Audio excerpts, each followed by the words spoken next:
live. We're live. So Ah, I guess, and for those that just got here or have been waiting for a few minutes, Riley from Riley's Rebuilds is supposed to be here. nice. Um, and she told me she was probably going to be a little bit late. She has to finish soccer practice, right? So Yeah, I right. think that's kind of funny because it's like something that what my daughter would tell me, but then she's not too far from where my daughter is at right now. Wow. You know what's So crazy is I was into soccer also. Like my parents made me do something athletic. Like motocross wasn't athletic enough, but they're like, yeah, you got to do some athletics. So I picked soccer because that was the one you could run around. And I did all the way up to the division AA and AAA, and I did high school, and it was fun. It kept you in shape, definitely. So yeah. Well, hey, let me run through these first before the sure. list gets too long. You got Bruce Colchin from Alberta, Canada. Slant Daily Garage, which is Shane, who was trying to get up there first, right? Uncle Squirrel, he's blaming squirrels again. And then you got myself telling everybody we'll be right there. Coda from Coda's Improvements. Terrence Seymour from New Zealand. Matter of fact, I think Terrence has been with me the longest, even when I was doing this from the beginning, the get-go. Wow. Fab Race Mod Repeat, Chris Cox out of Northeast Dragway. Chris, great dude. So if you get the opportunity, I mean, and he actually runs like a mom and pop speed shop, right? No Like, way. Still around? That's awesome. yeah. And he's Yeah. probably the only one in the entire like Norfolk area. Where you call him, if he don't have it, he's going to order. He's going to drop ship right from the manufacturer to your place, right? So that's why I've been working with him. I think 3 years now. And Chris is a great dude. He bends over backwards for the racers. Mitten Made Muscle and Michael Roberts. And of course, Riley will be here in a minute now once she finishes soccer practice. She said she wanted to know if we would allow her to film it from in her shop where they're doing some work at the same time. I said, that's perfect, right? So that way you can see everybody that's in there. But we'll get this thing kicked off. And I figured she was going to be a little bit late, and she's not going to stay for the whole time, right? I mean, gosh, you're talking about a high school girl that is rebuilding virtually Edelbrock and Carter AFB carburetors in a garage, I guess. That's awesome. And managing a full-time business. And so instead of doing that, like when we're all teenagers doing the daily grind, working for McD's or Hardee's or, whatever small job you could find, she decided to create her own. And this is awesome because it's a small business. She's running a full-time small business as a high school student who's trying to do extracurricular stuff, right? So That's awesome. Yeah. I started building. That's actually how I started my getting on cars is rebuilding carburetors. I basically did it in my spare time. That's how I got learning, and then I transitioned from that into tuning, because once you learn how the carburetors work, you can tune really easily. Yeah, no doubt. Right. And I think, she's virtually just a few months into doing this. I think we'll get the details from her. I don't know all the details, honestly. Yeah. And that's why we invited her on the show, because like I said from the beginning, we're trying to fill a void where, a lot of the information is lost on the younger generation, especially the carburetors. If you think about it, they haven't made one on a vehicle since probably 1987. Wow. So it may be a little bit later than that, but you would have had computer controlled. But the whole thing is, you got to think there's almost 2 generations that have never even seen one, right? Like, right. They weren't manufactured. Or vapor lock, what exactly vapor lock is, Yeah, especially. Welcome to the carb world. The first thing you need to learn about. Yeah, that's right. But, all right, so we got a few people jumped in here. Deke Denny, hey dudes, he's my tech guy for the AHRA. So he's gonna get, if you're gonna be at the No Name Nationals, Deke is gonna be there, and he's gonna be the guy that checks out your vehicle. Great dude. Been around drag racing since like either the birth of drag racing, or he's got license number 1 for the first drag racing entity, right? I mean, he's literally been around a while. So, and Shane's got license number 1, but that's right. All right. So Uno. Terrence Seymour asks a question for Shane. I have a 67 Chrysler C-body boat, 383 2-barrel. Then I'm fitting an Edelbrock Performer and 800 AVS2 on it soon. Putting a 2.5-inch dual exhaust on it, standard exhaust manifolds. So it's too big of a carburetor. I personally would go with the 600 for that, especially if you're going to have manifold stock exhaust manifolds. It would actually run a lot better. It would definitely wake it up more, but that 800, you're going to be jetting it back so much, and you're going to be dealing with a lot of loading up issues. At least that's just, once again, everything's different, but as far as where I would be at a much smaller carburetor personally. If you're going to do it 800 AVS on that engine, you would definitely need to put some sort of headers on it and get a free flowing exhaust, a much bigger camshaft. It still would be barely streetable with that kind of carburetor. It'll run. Yeah, well, actually, I'm going to go on a limb here, and I'm gonna disagree with you. Sure. The reason why I say that is that ABS too is a vacuum secondary carburetor, right? Yes. So it's only going to feed the engine as much as it possibly needs. Yes, you're absolutely correct. I think when you're talking vacuum secondary carbs, you can't really overcarburate because it will regulate itself until that secondary air door balances at zero. Right. True, to a point, because then you're not going to have enough. You're going to have so much pressure drop in the manifold that it's going to be harder for those to open up, and so then you're going to have a fuel distribution issue with the 600 carb. When you get on the secondaries, they're going to open up much faster, and then you're going to have better distribution between all 8 cylinders. You're correct. You have higher velocity through the carburetor. That is correct. Yeah. Right. So, and then also too, because the rear one doesn't have an accelerator pump on it, when that thing opens up, it's actually going to be metering the fuel better. We've done a lot of tests on the dyno, and when you're wide open, as far as just full throttle with headers, the 800 is going to be much better. But driving around, the 600 is definitely going to work much better. Yeah, well, I know the throttle response on the 600 would be much higher. Yeah, they are generally crisper when you undercarburate them compared to overcarbureted, but you do leave some power on the table. That's correct. But most people who are driving around are driving under 4,000 RPM almost 90% of the time. So that's the question that he's asking, Shane, he's not asking about the carb and stuff. He's asking. Okay. So the next one down, he says, and tips on a cam that would help wake it up. Oh, also, I'm sorry, I didn't see that converter. Okay. Any tips that'll help wake it up? Yes. As far as a camshaft, I wouldn't go very big on that. I would be in the, especially with the stock converter, I wouldn't be anything over, like, say, in the 220 mark, 220, 225, maybe on a 112, 110 LSA. So that way you still get some sort of vacuum. Obviously you don't want to RPM the engine, but I still think personally it's going to be overcarbureted. That's just my opinion. Yeah. We were doing, you and I have actually talked about this because recently I was doing this 430 and it's going to 69 Wildcat, very much the same situation. And that was actually kind of the same tips you gave me on camshaft when I started shopping around. Like 110 LSA is very important because it's going to have good vacuum. It's still going to maintain some good low end torque, right? But then don't go crazy on the duration of 50. Don't go nuts, right? That's correct. Yeah. Because I always, when I did a lot of camshaft design, especially for the street. Now, racing is a whole different deal, but if you're driving out on the street, if you have the choice between 2 camshafts, always pick the smaller one because you'll be much happier. In fact, later on, I'll start sharing some of the camshaft for my race car, and it's got much smaller numbers than you think because I'm rarely going to be in the upper end. This is going to be like a drag week kind of car, and I'm going to be driving around road racing. So it's only 229, 235, and it's on a 110 LSA. Now, the 110 LSA with that kind of triangle is going to give a lot of mid-range, but I have such great head flow. It's going to definitely carry the power out, but I'm definitely going to make a lot of torque on it too. So I always tend to be a little conservative on the camshaft if you're going to drive it on the street. Yeah.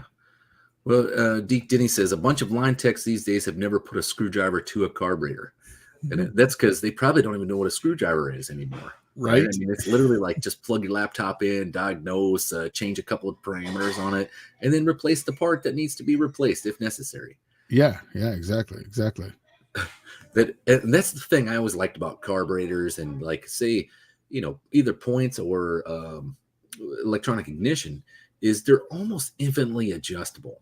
And it's meant for the regular person to be able to go in there and adjust it, right? It's nothing more complex than that. It's virtually one step up from your lawnmower, right? So, okay. Hey, when you ask the question, is there any way you could bring it back up here on the screen? Oh yeah, I forgot. We can click on them. All right. So, Terrence says, I'm planning on making headers for it as there's none available in New Zealand.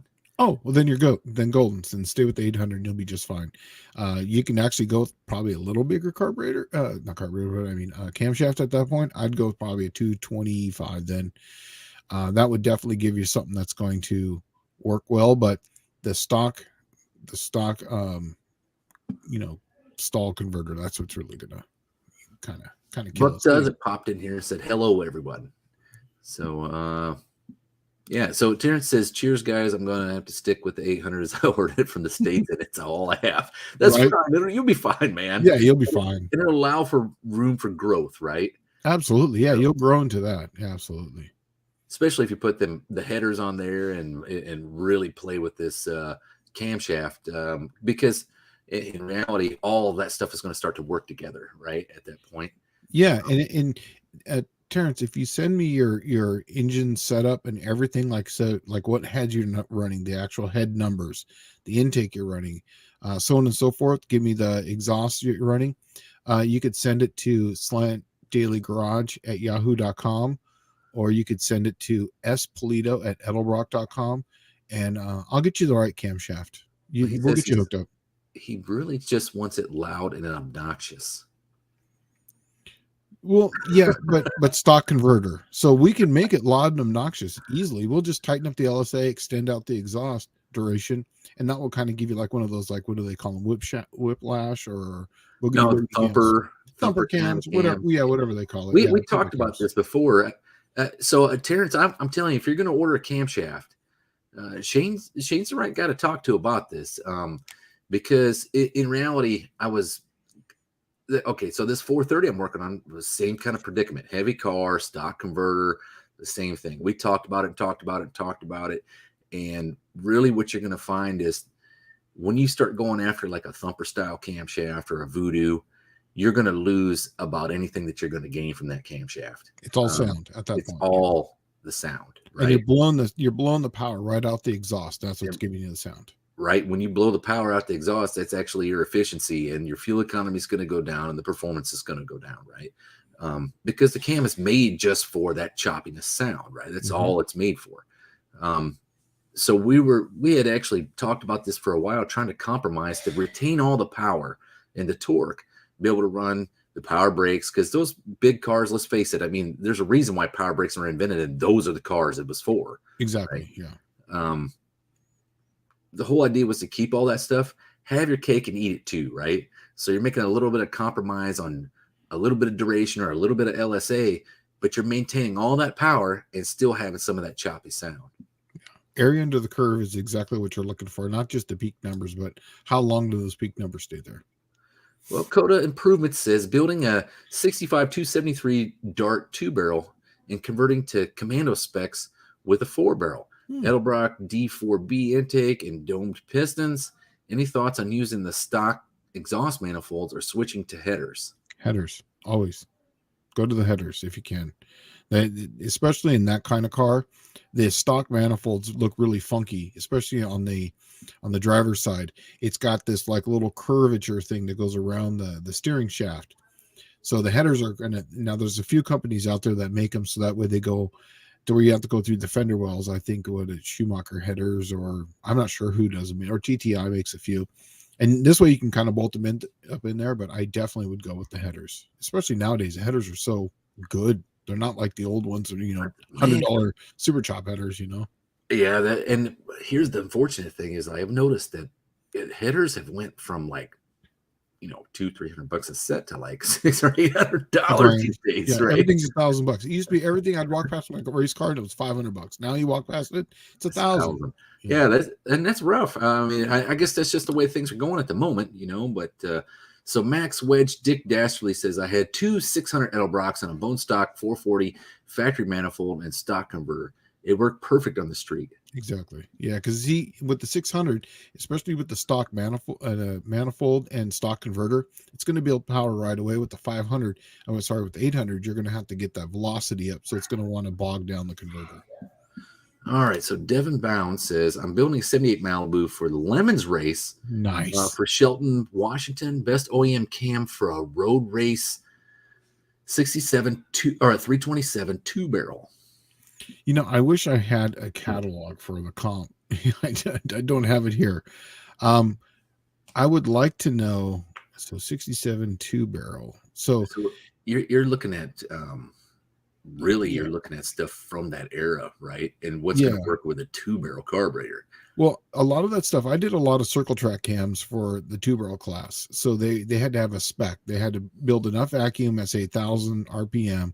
And then with the 2 barrels, you want a lot of overlap for one of those, because that's how it gets the signal back to the carburetor to actually draw it through.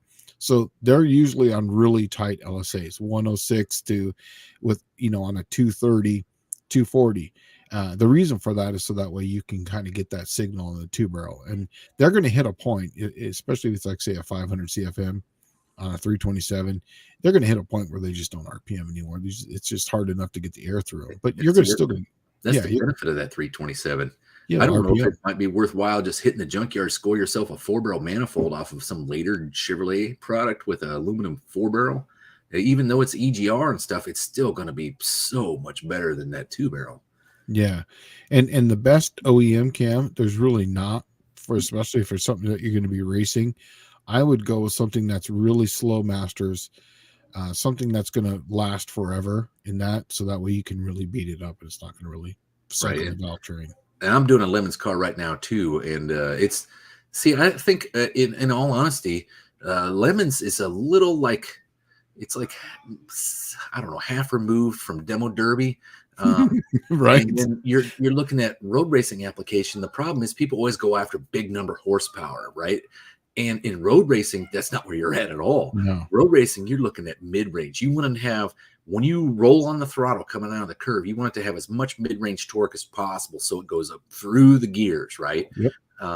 And that's where it's at, is essentially your acceleration. Excuse me. And that 327, that's an RPM and motor from the factory, right? So, man, I'm telling you that I would probably look at something, if you were on the low buck side of stuff and you're looking for OEM camshafts, you have a few of them, but there's like the 327, 350 horse camshaft. Mm-hmm. And let's see what else I had good, because that one, I ran one of those. I actually bought one of them in like 2005 from the Chevrolet dealership in Hawaii. I just walked up there to the GM parts and I bought that sucker, and it came cam and lifters like $99 in 2005. And I doubt you could even go find one today at the GM dealer, to tell you the truth. But Right. That camshaft was surprising because it had good vacuum. It would maintain the brakes, but yet it would get in about 2,500. It was like, how 302 Ford is one of those surprising engines that at like 2,500 RPM, it's just like lay you back, right? Yes, just keeps on pulling. Yeah, that's how the 327 is, and I love that camshaft in a 327. That's probably a good cam. Yeah, but then you have the Duntov series cam that everybody loves. 3030s. Yeah, unfortunately, I mean they're probably, you got to pay just as much for a great cam, brand new design, as you do one of those. But there's a reason why those have been around so long, is because they do exactly what you're talking about, right? They're good mid-range, and they're not so much top end, but man, mid-range still be pretty good, because that's what they're made for, is that vet coming out of the corner. Do you know what the 3030 stands for? We did. Tony and I looked it up one time on a live. I don't remember what it was. To tell you the truth, that was a couple of years ago. It's 30 degrees more than factory. So 30 degrees more duration. Yeah. So the Dumcar 3030 is more. It's 30 on the intake, 30 on the exhaust, bigger than factory. That's pretty. That's actually pretty basic. Pretty basic. I looked it up myself. It's right before the 3/4 race. So we called the 30/30. Yeah.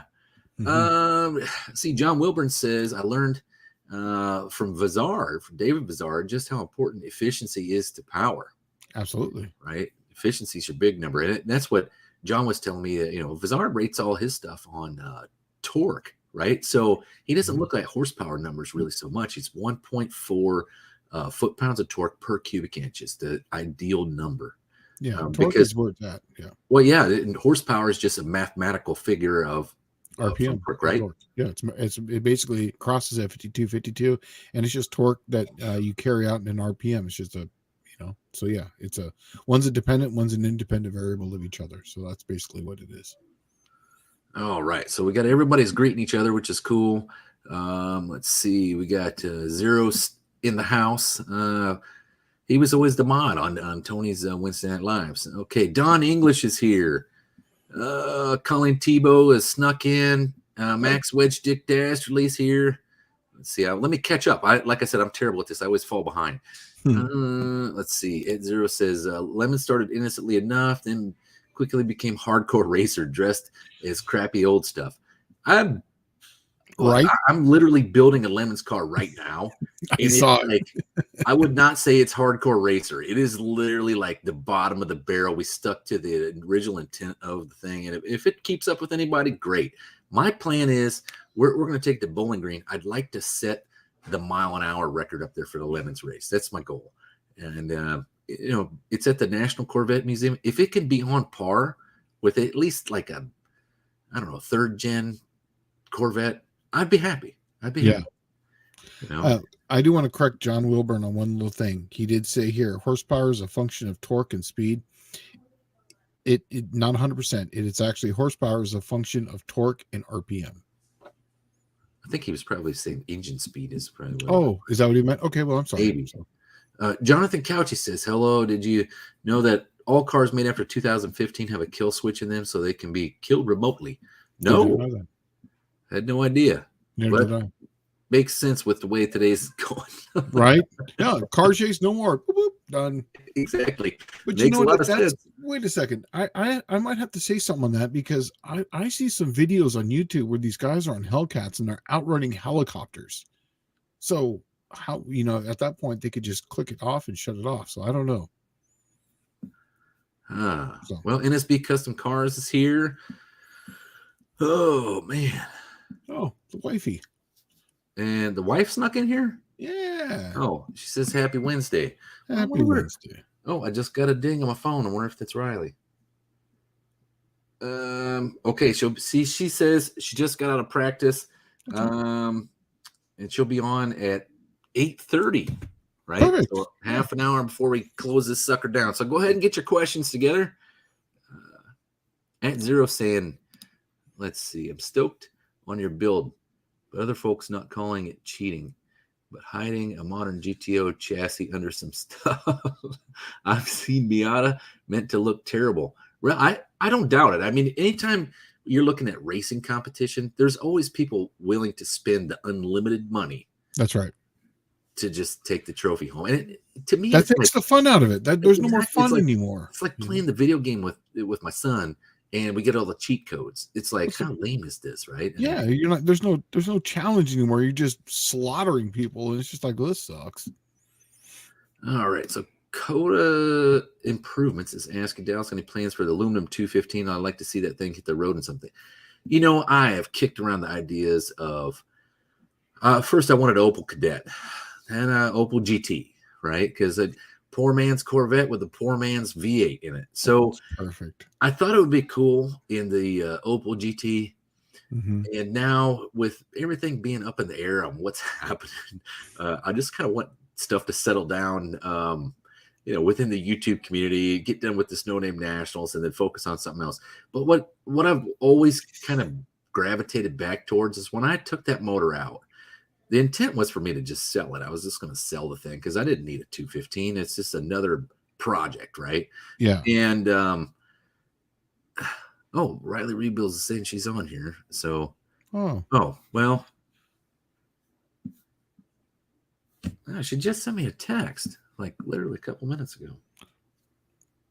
Maybe she fat fingered. She might have just texted as we're and she's on the road or something. Who knows? Yeah. But so the 215, the one thing I really want to do is I want to put it in like a T bucket, right? Yeah. With a T5 5-speed. And then you get out on the road. The thing weighs 1,800 pounds. It's got 200 horse. It's knocking down 35 miles at the gallon. It burns the tires off. Who could bitch about any of that? I mean, and it looks totally retro. Yeah.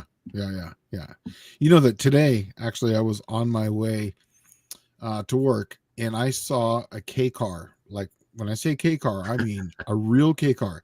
It was white. It was a Chrysler LeBaron convertible top. Okay. Now this was actually on my way home. I'm sorry. But what was the best is it was in pristine condition. Had the hubcaps on it, had the white walls, and then it had on the hood, It had a torn hood, like, where they cut it, the turbo sticking out, and a hater pipe sticking in the 3.5 feet stop.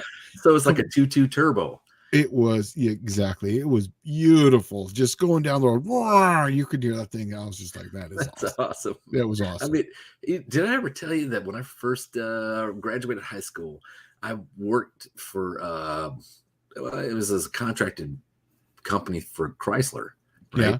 I made interiors for those things, the LeBarons.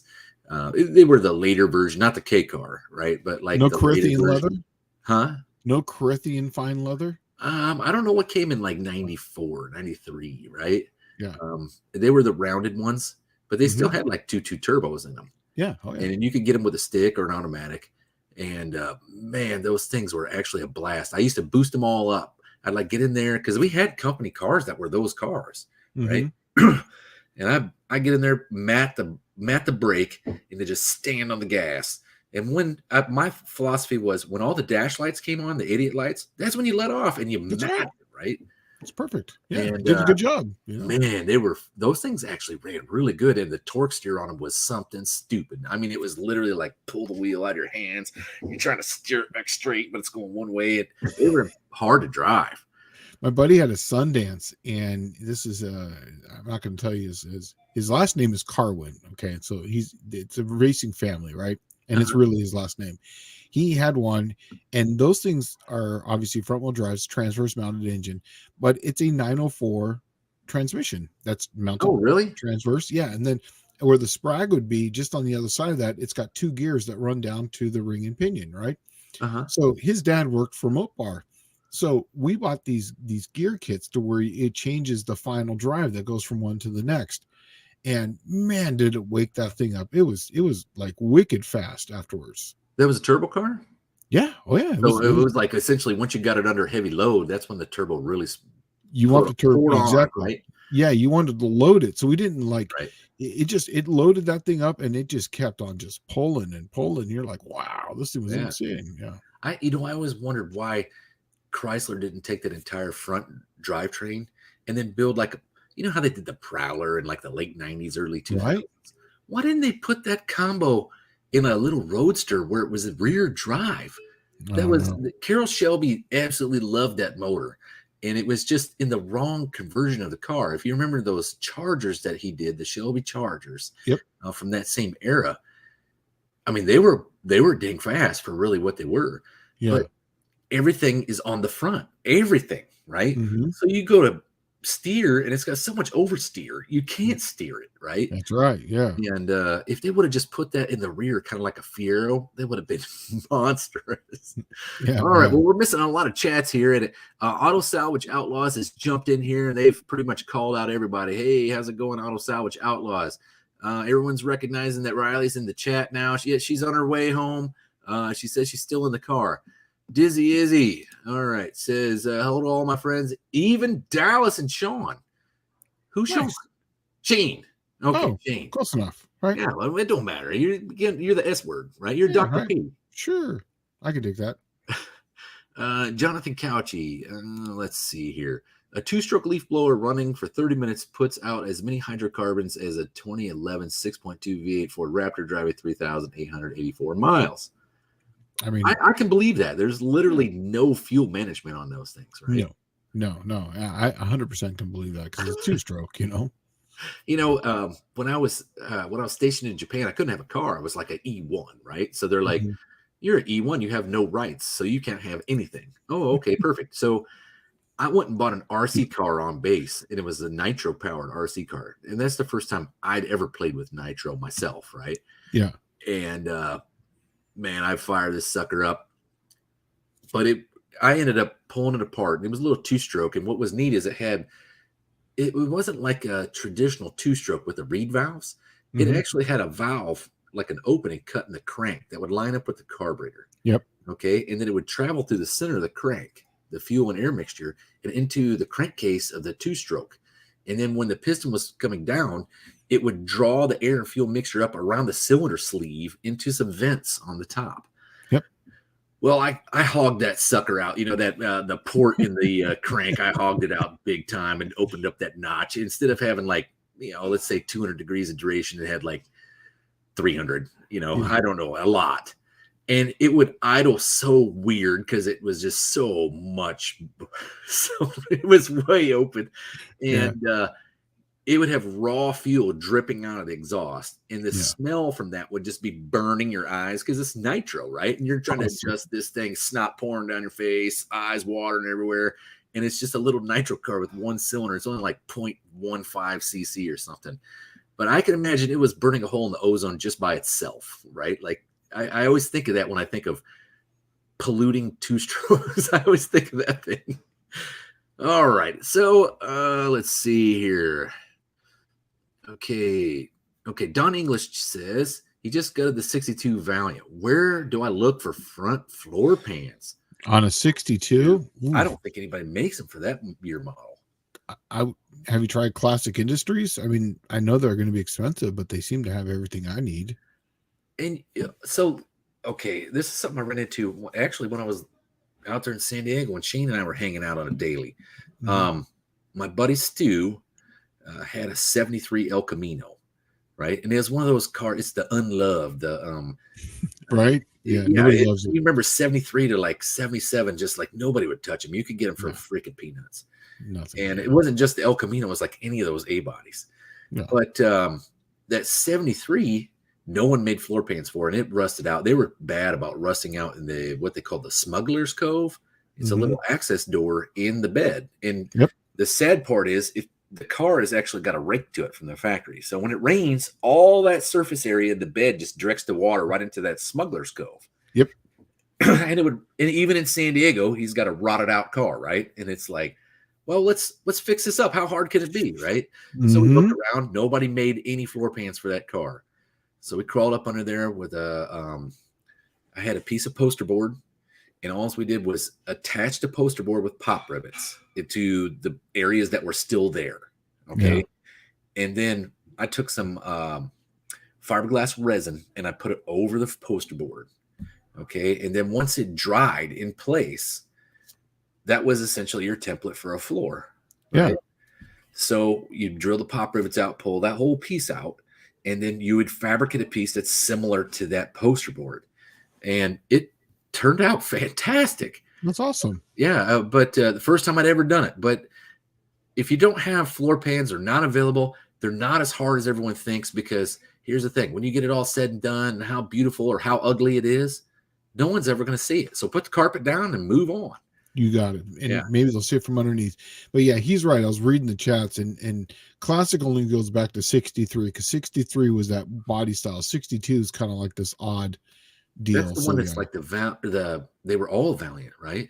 Yeah, if you look at his picture, I believe that it's hard to see, but where's his Don English? That looks like probably the 62 Valiant, right? Okay, they were the bat-winged ones. Yeah, they're super ugly. No, not what I shouldn't say that. My wife loves one. In fact, that's what she's looking for. That's what she wants, is something like that. Right. It's one of those cars, just like my 63 Buick. You either love them or hate them, right? That's right. Absolutely. And I've never cared for the early Chryslers, except for like the Christine looking right. Chrysler. That thing is beautiful, right? I mean, they just hit the nail on the head. But then some of the other ones, you're like, what were they thinking? I mean, put down the peyote when you're trying to draw this stuff on paper. And, exactly. But so let's see. Dizzy, as he says, Dallas, the 350 video with JW was really good. And hey, it's a new face with a creamy beaver. That's the wife's car. Yeah. All right. Okay. Max Wedge Dick Dastardly says, I had a few carbureted K-car wagons. Holy crap. Car, LOL. When cold, you pump the gas until both legs hurt. Then it started the last crank left in the battery. I never had one of those things. I mean, here's the thing. I remember when they came out, and it was the car that literally saved Chrysler, right? I mean, they mass produced these things. There was a bazillion of them made. I don't know how I skated through the 80s and 90s without ever scoring one of those. And there was some that would come up that were really, really cool, right? Like you could get, let's see, not even a LeBaron. What was the Dodge? A little two-door Dodge, and you could get it with a 2.2 turbo convertible, right? You remember there were it wasn't the Chrysler, because the Chrysler was the LeBaron. The Chrysler LeBaron. Man, it was the Dodge model or Plymouth model. It was a Plymouth. Plymouth Sundance. Was it a Sundance? Yeah, they had a Plymouth Sundance, and that's what my friend had, and it was a 2-door, and it was a little tiny car, you know. Yeah. Yeah. Oh man, those some of them you could score $100-$200, and they didn't even have like 50,000 miles on. Because back then, you know, in the 80s, 50,000 miles was still kind of like the 70s, where nobody would touch them.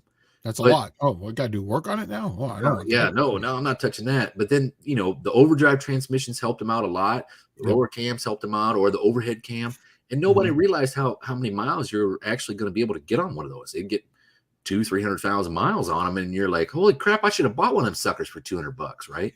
Yeah. But, you know, if I could go back and do a different car, it would be the ugliest car ever, a Dodge Omni. I would love to have a Dodge Omni turbocharged. Oh yeah, that'd be good. Omni, that's the one where you get the base model had the Volkswagen motor in them, right? Well, they did. Some of them came with 2.2 turbos. Oh, did they really? Well, the Omni GLHs. Yes. Yeah, that's the one I'd want. Yeah, take off all the badging on it, make it look just like a regular 4-door car. Oh, it'd be great. Okay. Let's see here.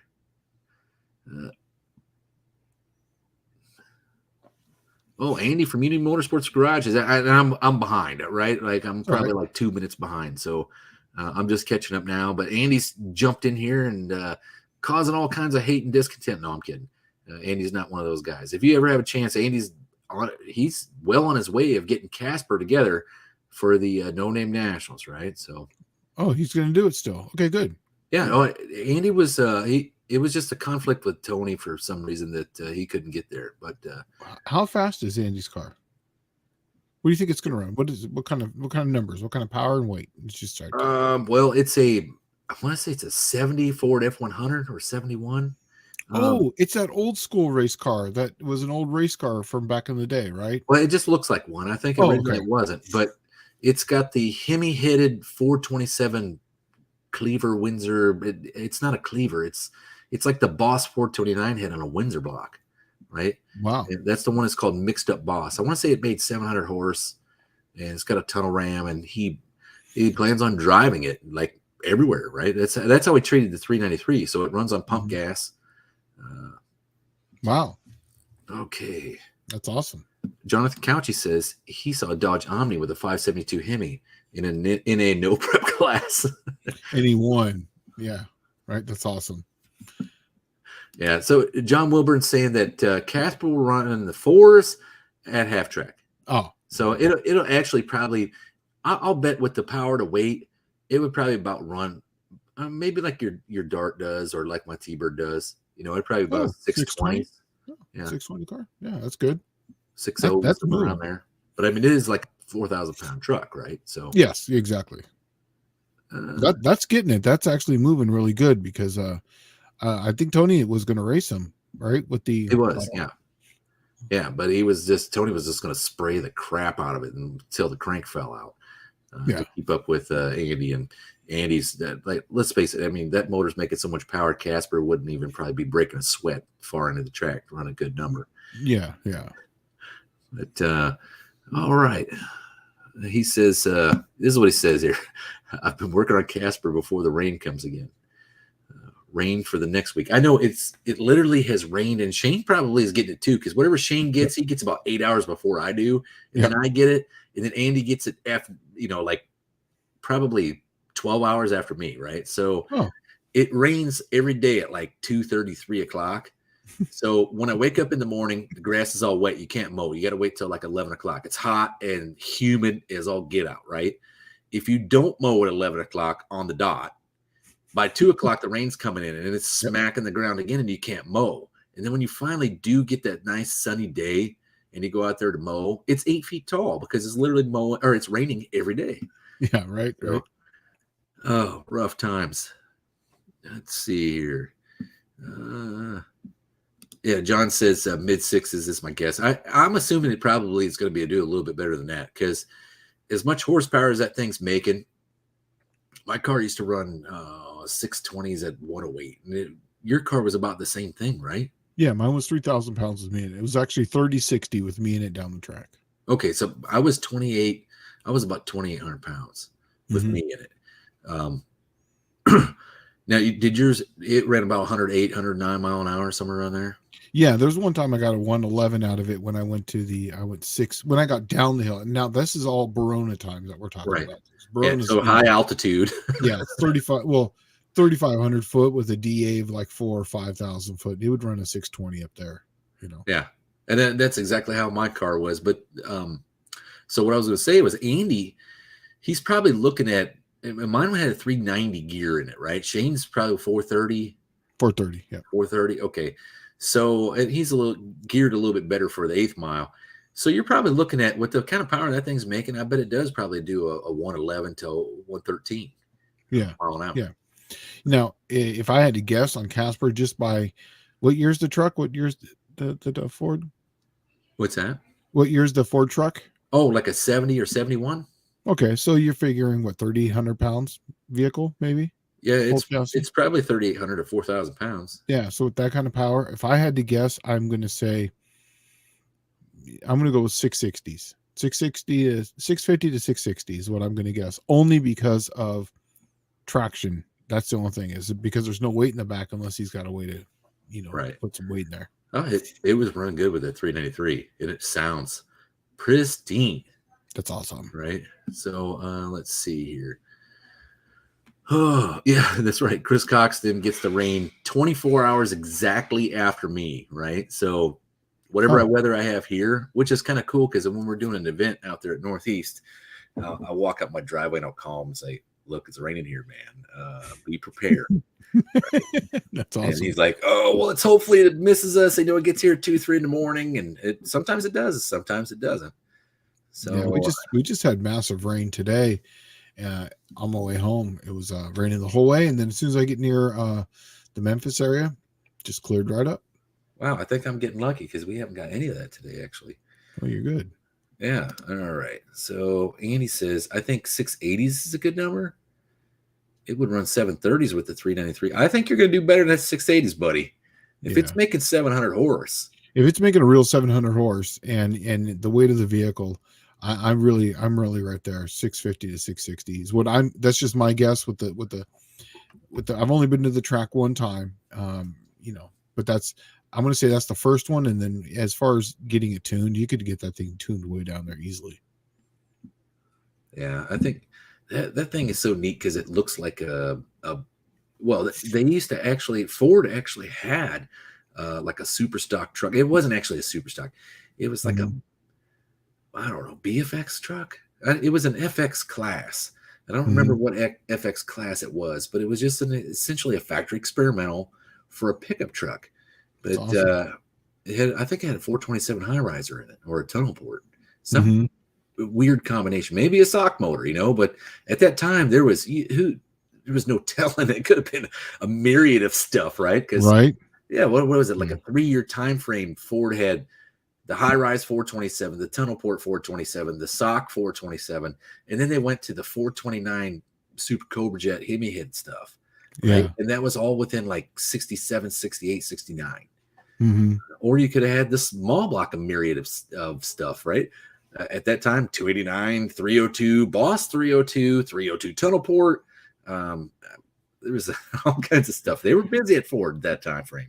And on the small blocks too, you had 2 different firing orders. You had the 302 and then the 351 Windsor's fire. Right. And he says it's a BFX F100 XL. So I remember reading an article on it years ago, and I'm like, that is so freaking cool.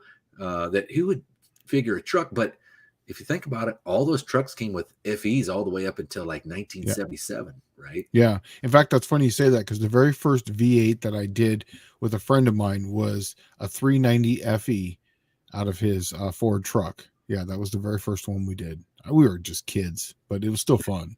Well, I remember as just kids, the guys would roll up with their big block Ford trucks. I got a 360 big block. And you're like, shut up. Dodge makes a 360, and there's no such thing.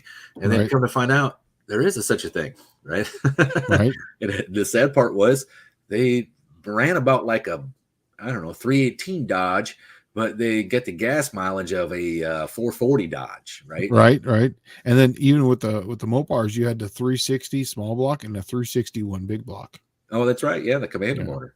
Mm-hmm. So let's see here. Fab Race Mod Repeat says Dallas X100 had a sock, he believes. Oh, that's cool. Oh, Yeah, I didn't know that. But that's yeah, awesome. I'll tell you what. Have you ever seen the Be on Video videos? That guy Jim Amos. Jim Well, Amos. he does, like, if you go and type in www.beonvideo.com, Mm-hmm. it's a guy that does nostalgia, or he does historic drag races and converts them from 8mm to DVD, right? Oh, okay. And Okay. it's kind of past its prime on when it would be cool, because DVD is like stream everything now, right? So Yeah. but he had all these videos from races around the country over the past, let's say, 50 years. Wow. Right? And one of them was the stock and super stock nationals up at York, Pennsylvania, which used to be a huge event, right? Mm-hmm. And it was essentially where you could go there and see stock and super stock, but they'd also have pro stock. They'd also have fuel funny cars, because they all didn't necessarily have a class at that time. It was all kind of being figured out, right? It wasn't like your big show. Mm-hmm. And that 1970 stock and super stock was the year they came out with the Mavericks. And the Mavericks, some of them were running 427 Fords. Some of them were running sock motors. And the distinctive sound between them, some of them were running Boss or Super Cobra Jet 429s. But the sound of that sock motor is just, man, I'm telling you, it is worth that, watching that video, even if you have to pay money to buy it, right? Mm-hmm.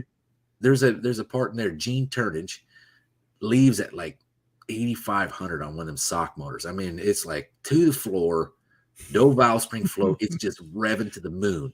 That's and awesome. Dumps the clutch, and the car literally stands on the bumper, right? And then drags it for about 30 feet and comes down just in time for him to grab second, and then the car's all over the place, right?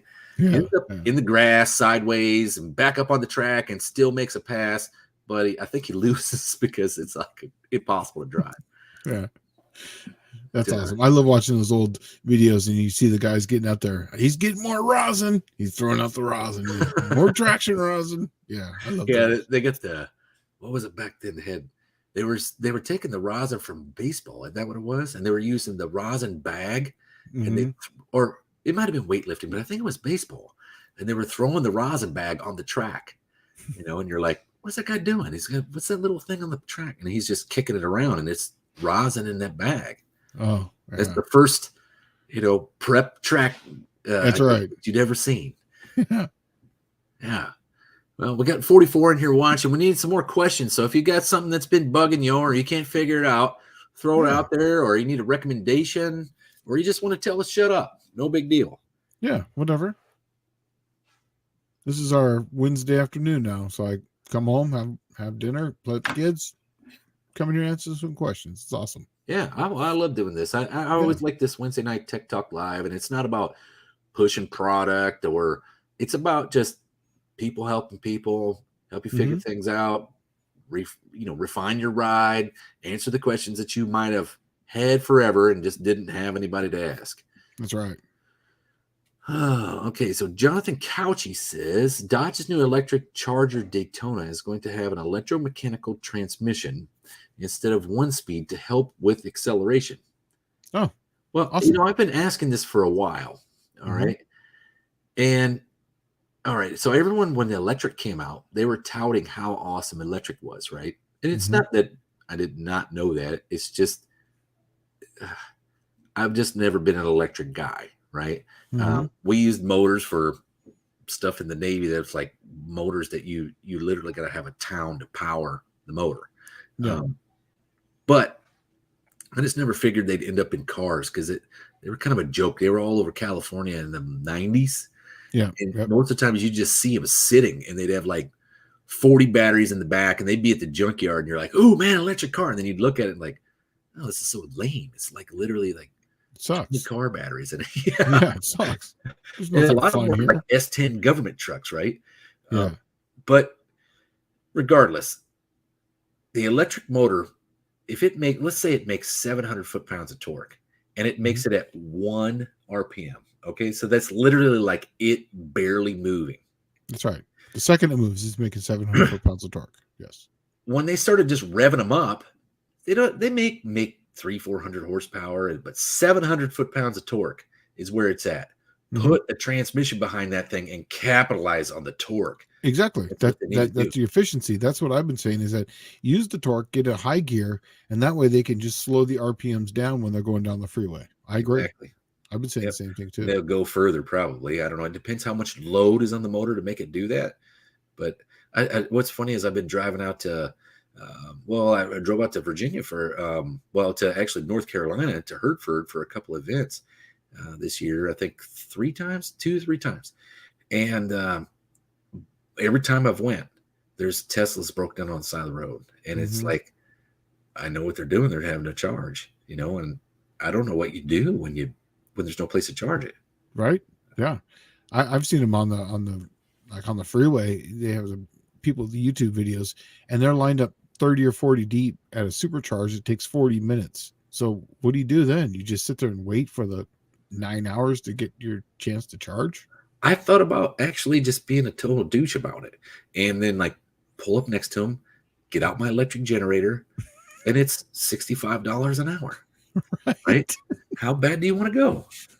I'll charge you up. That's funny. All right. Jonathan Couchy says should have called their new powertrain the Torque Light. Yeah, they probably should have. Absolutely. Yeah, right. That's a good one. I like that one. The first raised deck Dodge big block was 380 cubic inch. The low deck was 350. I disagree. The low decks were 331, 383, 400, and then the very first raised deck was 413, 426, and then it went to 440. They were all the raised decks. Huh. Oh, he's probably talking about in a certain year. Oh yeah. Oh, I don't know. He's got some more here. Next year was 413 and 361. Then came the 426, 383, 400, 440. Not necessarily in that order.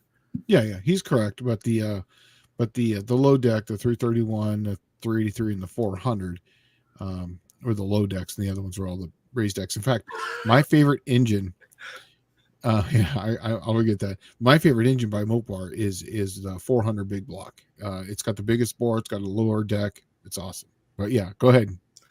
Well, I'm just laughing at Bear Rose's comment here. Yes, it's the best perfect. thing about EVs is being a tow truck owner operator.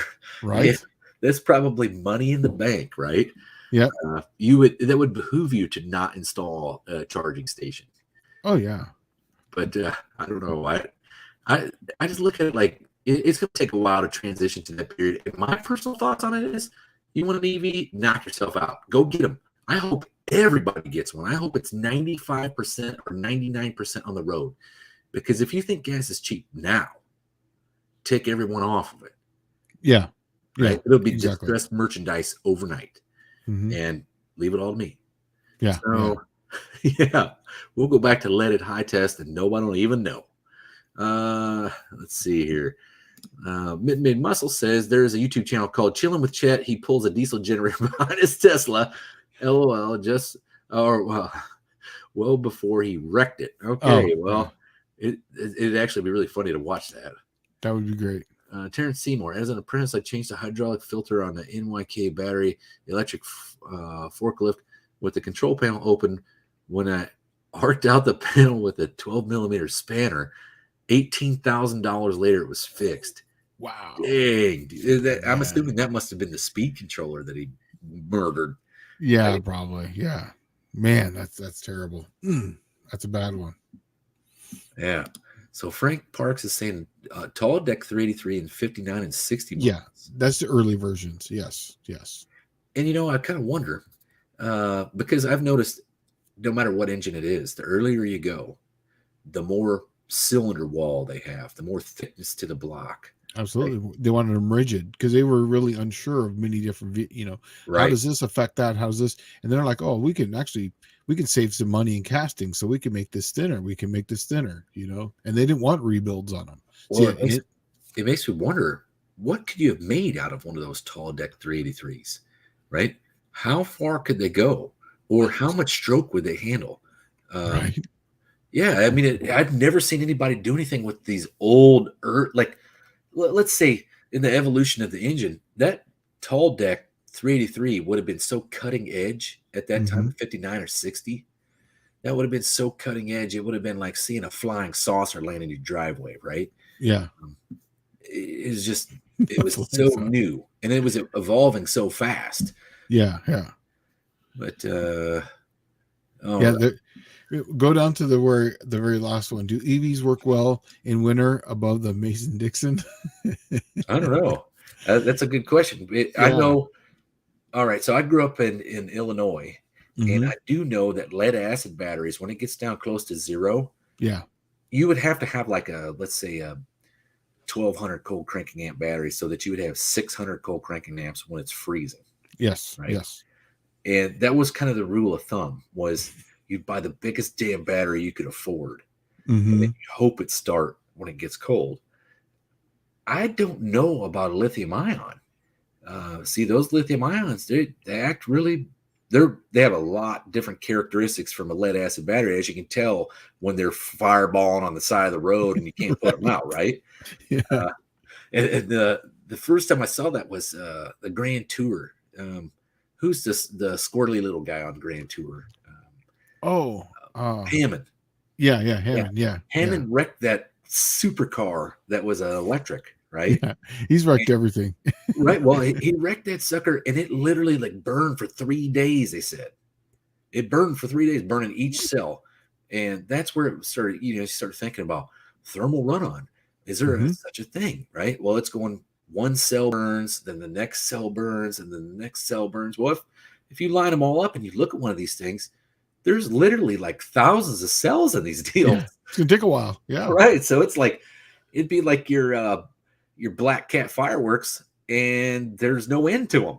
Right. Yeah. Have you seen the video of the bus that catches on fire in the city street and the batteries overhead? I And it, saw the smoke, or the a picture of it burning. I yeah, haven't seen a video. Is it bad? yeah, oh, it's amazing. The fire shoots out from both sides, and you're just like, this is just terrible. Could you imagine being inside that vehicle when this is going on? It's just Or it's ridiculous. parked next to a building that literally is shooting fire onto the building? Come on. Yeah, you should go when we're done here. Google it. It's pretty good. It's a good one. So Jonathan Couchy brings up something I used to talk to Tony about all the time, and he would get all angsty about it. But Mhm. the 318 poly can usually be bored 100 over, sometimes the 340 bore. Now, here's the question that I had. Mhm. There's not many 340 blocks out there, right?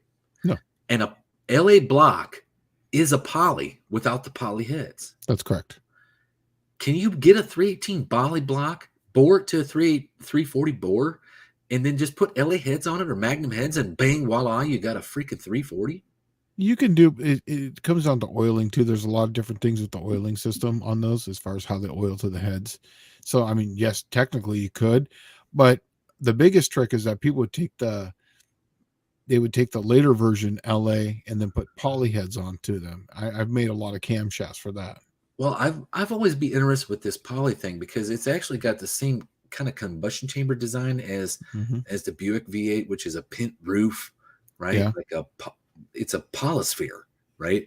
So instead of being a hemisphere, which is a half a circle, a polysphere is what essentially, like, it's got two triangulated sides, and Yeah. it is a sphere shape, right? Hmm. I wonder how one of those polys would really run. Tony says the exhaust side sucks so bad on them, and I just can't see that from that era of Chrysler engineers. They're really not the greatest. That's why they got away from them. Also, too, the way the heads sit onto the engine, obviously they're laid way out. It's a big engine. Honestly, a 318, an LA 318 can usually be bored 90 over with no problems. I've seen them go 100 over, if you get the right one that doesn't have the core shift or whatnot. So I would just rather stay with a later style 318. I actually have 2 or 3 318s in my garage right now, just like the one I gave you at 350. It's one of those blue engines that was rebuilt, and Yeah. they're actually Magnum 318s, and they've got a ton of cylinder wall in them. And I might give away one of them at the No Name Nationals and see what. The only thing is that whoever I give it away to has to do something with it in 1 year. They have to bring it back to the No Name Nationals with something done. Now that's commitment. That's commitment. It's not locking you into a certain project, but it sure is locking you into a motor. That's correct. Yeah, you'll get it for free. I mean, if you want me to do the short block, I'll do it for you. No problem. I have everything there. But yeah, so this way you can actually get something that's a block. It's 40 over, and it's ready to go. Just clean it up. Huh. Mm-hmm. Well, here's something interesting that John Wilburn says. Well, first we'll get to Barrows. Barrows says the poly block is a lot bigger, though. Are the blocks really the same? I mean, they are bigger looking than a 440 big block. I think the blocks are the same. The head.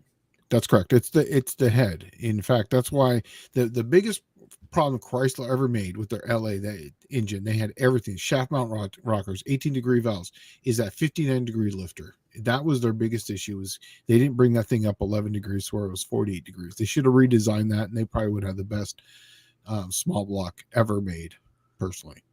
Well, and that's what, I mean, your Cleveland, your Boss 302, right? The Cleveland head is what really changed the game on small block, right? Yeah. Small blocks before that were virtually just grocery getter wedge head motors. That's right.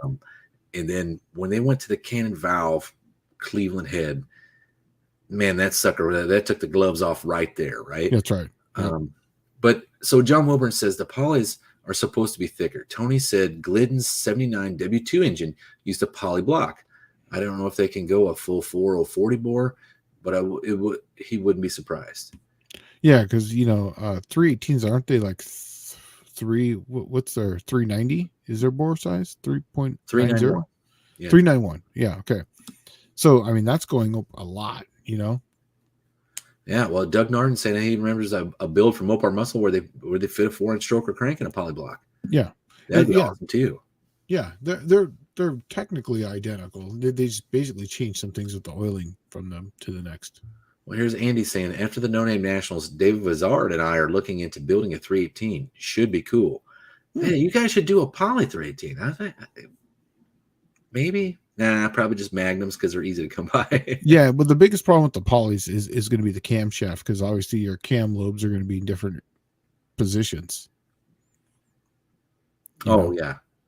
Yeah. So that's one of the things they changed, huh? Yeah. Well, let's see here. We're coming up on 8 o'clock. I'm going to start doing something at 8 o'clock. Let's do the hardcore. All right. Well, hey, you go ahead and start doing something. I need to turn the lights on in here because the sun's went down and I can't see a dang thing now. Oh, okay. So give me a second. I'll be right back. So at 8 o'clock, I was going to start doing some sort of hardcore tech information on camshafts. Now I don't think I know everything about them. I know enough to be dangerous. I do work for a couple cam companies. I have in the past. So what I would like to talk about is the latest one. This will just be a little, snippets that are just a few minutes long. But we're going to talk about intake valve opening or intake valve closing. Which one is more important? There's a lot of arguments for both. In the performance world, I'm going to say it's intake valve closing.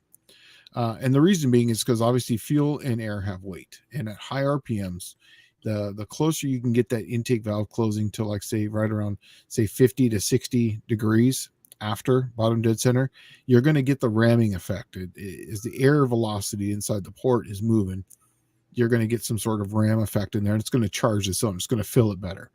Now, you can do a lot of stuff by retarding camshaft and whatnot. As far as intake valve opening, that's going to be more for for like emissions and whatnot, but also too, you're going to look at the overlap triangle I was talking to you about. That's why some people want to advance them or retard the cams to kind of keep that overlap triangle with the intake and the exhaust, so that way you can get the scavenging effect. So if you're looking to build something that's going to get power, intake valve closing always. If you're going to look for something as far as performance or something that's going to be in that type of realm, if you're going to look for something that's going to be more efficient, you're going to be looking at the intake valve, opening sooner. And that's why, a lot of the cam manufacturers are, advancing the cam by 15 or 20 degrees at idle. So that way they can get the emissions on that, but then they can retard that cam. That's why that VVT 6.4 And the 5.7 works so well is because they can retard the camshaft, get the intake valve closing at a later time, and that's why they build these massive power. If you watch some of the dyno graphs, they'll have the short runner valves. They'll actually have the long runner valves on, and then at like 4,900 RPM, they'll change the short runner valves, and then they're also infinitely changing that cam timing so that way they can close that intake valve later. And that's what actually is building a lot of the powers. It's a combination of the two. So intake valve closing is what you're looking for power. Intake valve opening is more going to be for the emissions. So that's variable camshaft. Variable camshaft runner length is the big one's takeaway on that for newer engines. And that's why they make such a broad power band instead of being so narrow like the old 60 style stuff where, it's like peak torque 2,200, max horsepower 5 grand, right? Well, it only operates in that little window. That's right. Right. But now you look at them and you're like, okay, peak torque 2,200, max horsepower 7,500, and you're like, how did the hell did they gain all that while still retaining the torque down low? Well, that's how, folks. That's how. That's exactly why. That's exactly how they're doing it. Yeah. Exactly. Well, Max Wedge Dick Dashley says he just found out Chinese Edelbrock knockoff carbs flow better than true Edelbrock carbs. Low bench tested, half the price. But it's okay. There's a caveat to that. That's right.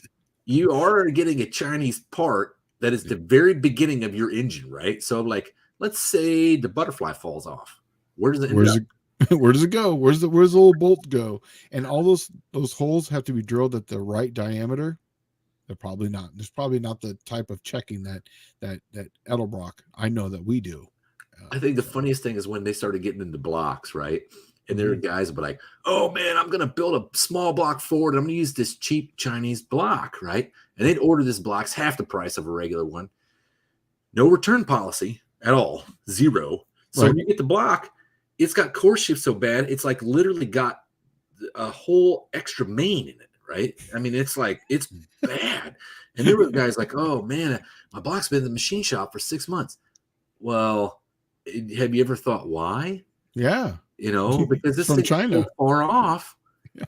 I mean, they literally made a mold out of like paper and cardboard and popsicle sticks, and then you're buying that block. And they're still using that same mold for the next one. Yeah. Where our molds would burn up or disintegrate and go back to the earth, right? Yeah. Okay, so Bear Rose Garage had a 63 Dodge 440, the car, that had the 318 poly with a little Carter 2 barrel on it. Wasn't nothing for horsepower, but that sucker had torque for days. That's right. I sold it to Wire the Shop. And a lot of that has to do with that polyspherical design on the head. That's why the Buicks are like that. I tout Buicks a lot, but that's one of the things I do know fairly well. But the Buick, if you think about it, it isn't end all be all. That's not big horsepower monster. Never has been and never probably will be. But they were all designed to whatever engine that they had to fit an electric 225 and be able to pull it down the road. Yep. And that's why they were never big horsepower numbers. They were always big torque numbers. But they have a polyspherical design like that. Dizzy. I have a 318 to rebuild and set 440 or 340 pistons and rods. Going to try to find some good used aluminum heads. You know what? I used to say, use whatever short block you got. Yeah. And buy the best head you could afford to buy. Absolutely. Right? That's going to be your power. Now I'm actually getting to the point where I'm like, buy the best head you could possibly buy. Who cares about the short block? And then be conservative on the camshaft. That's because correct. it's going to be really nice on the road. It's going to be really nice at the track. It's the best of both worlds, right? That's right. So absolutely. Oh, let's see here. Everybody's greeting each other again. Well, that's awesome. This is the only community where you see that, where people actually come on the live. They're like, "Oh man, it's so great to see you. I haven't seen you in so long." Yeah. But last week, yeah, awesome. Teddy's Money Garage. Hey Dallas, just wanted to let you know in case you don't have the jet is moving under its own power and it's violent. So it's violent, huh? Any tips for someone who has never tuned a performance engine before? Oh man. Okay. Get a wideband. Just go out and spend the money on a wideband O2 sensor. That's probably money well spent right there. Absolutely. To be honest with you. Okay. Yeah, if you've never done it before, you don't know how to read plugs, you don't know anything about it, get yourself a wideband O2 sensor. I got one fast cell. It's amazing. It goes right on your phone. It has two, and it's always on, so you can read it while you're driving down the road. You can data log. That way, you know exactly what it's doing at any given time, at any type of throttle position, and then that way you know exactly what you're doing and what changes did what. The other basic thing I would throw out there, well, the other thing I would throw out there for performance engine tuning, don't forget your basics, right? Let your basics work on a performance engine just like they do any other thing. That's right. So get your base timing right. Make sure your curve comes in fast enough, and it goes to, you want to have all of your ignition timing in. It's going to be the same number generally, performance engine or not, right? And that's generally driven by the type of cylinder head that you have. That's correct. Okay. And so that's the combustion chamber is kind of what dictates that. And so make sure you hit the basics and you have all the basics lined out. And then when you got the stuff like the timing and everything sorted out, then work on the carburetor. Because if you don't have your timing right, it will always look like another issue, right? That's It'll always look like the carburetor's jacked up, or you've retarded the cam too much, or it's running too lean. Yeah. Yeah. And then tackle that carburetor, because that's going to be your biggest gain right there. The carburetor can add 50 horsepower and it can take it away just like that. So, absolutely. And your mileage too. Yeah. Yeah. But the timing is pivotal, because they're the same. And as long as you get the curve dialed in right, everything else will fall into place. But like Shane said, get your timing curve and everything dialed in. Go take it for a drive with that wideband and see what it's doing. And then you can really figure out what to do. Mm-hmm. Absolutely. But and if you can keep your foot out of it, I saw his face. I saw his face when he got started up. He was just like, "Ooh." Yeah, it did sound good though. Yeah, it did sound good. So, all right. I hope that helps. Is he going to be at? Is going to be at No Names? He is going to be at No Name Nationals. They have a. I don't know what they're doing for a call out. There isn't somebody. I just saw this the other day. It's so hard to keep them straight anymore. When it was 2 weeks in, John Wilbur and I were like, man, there's a lot of stuff, and we could rattle off everybody's name. Now it's like 7 months in. Dude, I cannot remember who even put the video last week, right? Right. It hits you so much and so fast, and it's just relentless. But all right. So Max Wedge, Dick Dash, so stay tuned. My buddy's putting a set. Oh, okay. He's just chatting with somebody about something. So so Austin's I had messaged him about getting I have a Mallard dual point, and he'd done a video where they had the keys and they were setting the advance on them, right? Mm-hmm. So you can use those keys to set the mechanical advance on it. And I'm like, hey, Austin, you done with those keys? And he said he was going to print them, right? 3D print the keys. And if you have a program to do that, that'd be great. But I did find a complete set on eBay for $15. That sounds much easier to get. I think so. And I mean, I don't want to eat up your time. But the cool thing is, if I buy the set off of eBay for $15, I will let you guys borrow them so you don't have to print another set. So just give me a call. Maybe Riley's ready to go.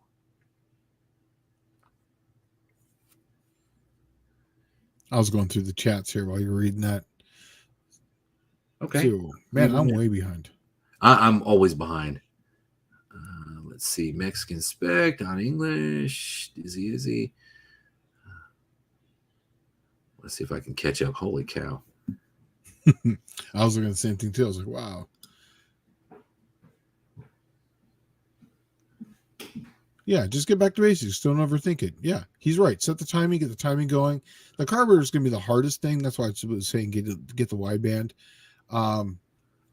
Yeah, fast sells it. It's I forget the part number, but it's a wideband, and it goes right on your phone, and it's really bitching.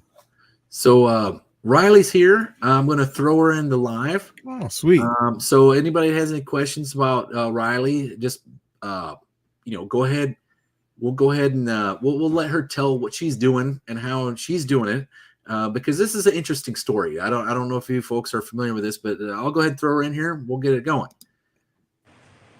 Hey, Hey, how you what's doing? happening? Can you guys hear us all right? Yeah, sounds Awesome. great. Awesome. I'm trying to adjust it. You're on my phone right now, so. That's fine. Yeah. Yeah. So, yeah, what I think you're doing is awesome. I actually work for Edelbrock, and I heard that you were down at our facility taking tours last week. That was awesome. Yeah, it was a lot of fun. They showed us, we were up in Mississippi, and they showed us the manufacturing warehouse, Mhm. the headquarters, and then the lower in Tallahassee. Yes. Tennessee. Yeah, Tennessee. The other one. I don't know. Yeah, With the that's- pumpkin. Yeah, that's actually where the engineering department and R&D and where the cams are being made. That's actually where I work right now. That's really cool. Yeah, awesome. So tell us your story, because what's funny is that I actually did this exact same thing when I was out of high school. I actually started rebuilding carburetors and selling them, doing the exact same thing you did. So I want to hear your story. Yeah, so basically, this is kind of where it all started, in the garage. I was about 13 when I wanted my first car. I wanted to be able to build a car with my dad. I wanted something like crazy modified, like slammed with Don't something we all? Yeah. exotic. And my dad looked at me, told me no, said Smart dad. Yeah. to have a manual, a roll cage. It has to be slow. And so then we decided on a Jeep. And then I was like, okay, when are we getting the Jeep? He goes, who's paying for it? Mm-hmm. I was like, aren't you? No. Oh. So I went to go to get like a Publix job, and he told me no to that one again. So I had to do something in the garage, like a side hustle kind of thing. He doesn't like to declare it a side hustle, but something like picking up clothes, selling it, or like trading it. And he said, go into the garage and pick something. And obviously we have a lot of things in the garage. He loves his cars, so I've always been in like the car kind of area. I saw a carburetor on the shelf. Kind of was like, what's that do? How much can I make if I rebuild it? He was like, you can make 300 to 400. And I was like, that's what I'm doing. Yeah. I like your dad already. That's awesome. It Yeah. sounds like High you've five, been Dad. stealing some work ethic in you, right? That's right. Work for everything you have. Good Yeah. pops. It's a good lesson to learn. It's a good lesson to tell your children. And then he told me he would match whatever I made. So I made about $2,000. The first week, I'm like, oh crap! Oops, I'm not going to do that again. Yeah, and so he matched that. I found a Jeep on Facebook Marketplace that was like $1,500. Bought it. It needed new everything. It was really ugly and rat infested, and the body was nice, but needed everything. And so we brought it home. Did a new transmission, rhinoplast sound system, seats, new top, new everything. Kind of stopped the business at that point. Then I got into a car accident with this lovely one right here. She's rebuilding the Carb right now. Yeah. Yeah, she is getting some money on. And totaled her Honda Accord, as a Honda Accord likes to crumple. Yeah. Nothing happened to my Jeep at all, but I ended up paying $10,000 in expenses towards her car. And the same thing came up with my dad. He said, I want you to pay $7,000 of it, and I'll give you the rest of the $3,000. And so we started up the business again. That was right when I was 16. And then I kind of brought them all in. They were in the business a little bit. It wasn't like as strong in the business, but they were like coming in, getting some quick cash and like heading out. And at some point because I was needing to make so much money because of the car crash, I had no social life with them. And they were begging for me to come back into the garage, and come back out, get out of the garage and get back out with them. And I just told them that they could all come here every night and work in the garage with me. That's awesome. Yeah. Yeah. Yeah. Well, and so you just specialize in Edelbrock and like Carter AFB style carburetors, right? Yes, correct. I did a couple intakes at the beginning. But now it's more carburetors because they're so easy to do. Right. They're so quick. The supply and demand is really high right now. And That's because people don't know how to rebuild them now. That's right. correct. Like you have you're holding the key to it, right? I mean, you have the knowledge to rebuild it. Yeah, so exactly. The majority of the people don't, and they'd rather just go out and buy something else and replace whatever they had. Yeah, exactly. And it's quick here. It's easy. It takes 16 days if you're sending me your carburetor and I'm sending them back. Or we'll buy carburetors and put them on the shop. So they're cheaper. They're nicer. So yeah. One thing I found is that when I take apart a carb, when I was actually starting it, you would be like, yeah, this was done by some guru or whatnot. And everything in it was wrong, like the wrong jets, like not even close, the wrong metering rods, wrong everything. And you're like, what is this guy even doing? 90% of the time you set them back to stock and they're going to work, and they're going to work perfect and better than they ever were. And then you just kind of do some tinkering. So yeah, that's awesome. I think you're doing a great job. I think so too. I mean, look at it like this. You've literally started a small business in your garage while in high school. You brought your friends in to help you do it, right? Right. And then, I mean, so camaraderie, entrepreneurship. You're still in high school. When I was in high school, I was like, I don't know, doing nothing important, burnouts, blowing tires off my car, costing myself more money. And sorry. She's trying to find a certain tool back there. No, it's fine. So how many people are on your crew? Just the three of you? No, it's the five of us. So Katie, Dagny's on the carburetor right now. We have Amelia, who normally does the soda blasting, and then Elaine, who's our videographer. Oh wow. Sweet. Yeah. What, do you guys have a YouTube channel then? We do have a YouTube channel. Right. Yeah. What is it? Wilburn posted it. It's right there. Oh, did he? Just, well, I'm holding the comment, so like always, I'm behind in comments. Yeah, no, we have a buddy that lurks in the comments. It helps us out. So he already plugged up your channel there for you. Oh, so awesome! That's great. Yeah, sweet.